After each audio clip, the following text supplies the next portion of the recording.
திமுகவில் மூத்த அமைச்சராக இருக்கக்கூடிய பொன்முடி அவர்கள் மற்றும் அவரது குடும்ப உறுப்பினர்கள் தற்சமயம் கைது செய்யப்பட்டிருப்பதாக தகவலானது வெளியேறிருக்கு. அப்பன், மனைவி, மகன் என குடும்ப உறுப்பினர்கள் அனைவருமே கைது இருக்கின்றனர்.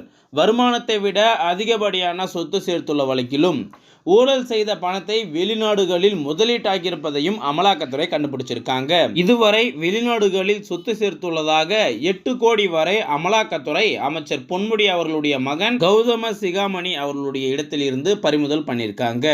தற்சமயம் குடும்பமே ஊழல் வழக்கில் கைதாக இருக்கிறது. அதை பற்றி தான் இந்த வீடியோவில் ஒரு தெளிவான விளக்கமாக நம்ம பார்க்க போகிறோம்.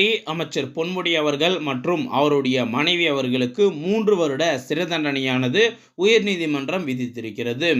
இதில் அமைச்சர் பொன்முடி அவர்களுக்கு மேலும் ஒரு வழக்கில் சிறை தண்டனையானது வழங்க உள்ளது. அமைச்சர் பொன்முடி அவர்கள் அரசாங்கத்தை ஏமாற்றி 28 கோடி வரை செம்மண் கடத்திருப்பதை அமலாக்கத்துறை கண்டுபிடிச்சிருந்தாங்க. இதன் காரணமாக அமைச்சர் பொன்முடி அவர்களுடைய வழக்கு வரும் திங்கட்கிழமை, அதாவது இன்னும் 2 தினங்கள் தான் இருக்கு. இந்த 2 தினங்கள்ல அமைச்சர் பொன்முடி அவர்களுக்கு மேலும் ஒரு வழக்கில் தீர்ப்பானது வெளியாக போகுது. அதற்கு தீர்ப்பானது வெளியாச்சு அப்படின்னா அமைச்சர் பொன்முடி அவர்களுக்கு ஆல்ரெடி 3 வருட சிறை தண்டனை இருக்கு. இதுல மேலும் ஒரு 6 வருட சிறை தண்டனை கிடைக்கும் அப்படின்னு சொல்லப்படுது.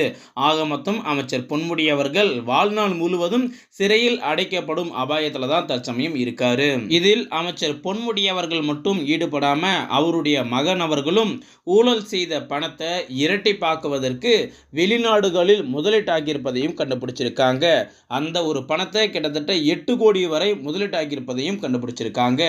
ஊழல் செய்ததே தவறு, அது இரட்டிப்பாக்கியது மேலும் தவறு என அந்த பணத்தை அமலாக்கத்துறை முடக்கமும் செஞ்சிருந்தாங்க. இதில் அமைச்சர் பொன்முடி அவர்களுக்கு தண்டனையானது வழங்கப்பட்டிருக்கு. அவருடைய மகன் அவர்களை விசாரணை செய்வதற்கு அமலாக்கத்துறை நேரில் வந்து ஆஜராக சொல்லி 3 முறைக்கு மேல சம்மன் கொடுத்திருந்தாங்க.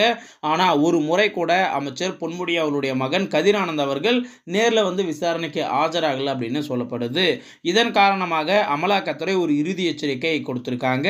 வர ஜனவரி 23ஆம் தேதி நேரில் வந்து ஆஜராகல அப்படின்னா திமுகவில் எம்பியாக இருக்கக்கூடிய பொன்முடி அவர்களுடைய மகன் கதிரானந்த் அவர்கள் உடனடியாக அவருடைய இல்லத்தில் வைத்து கைது செய்வார் அப்படின்னு சொல்லப்படுது.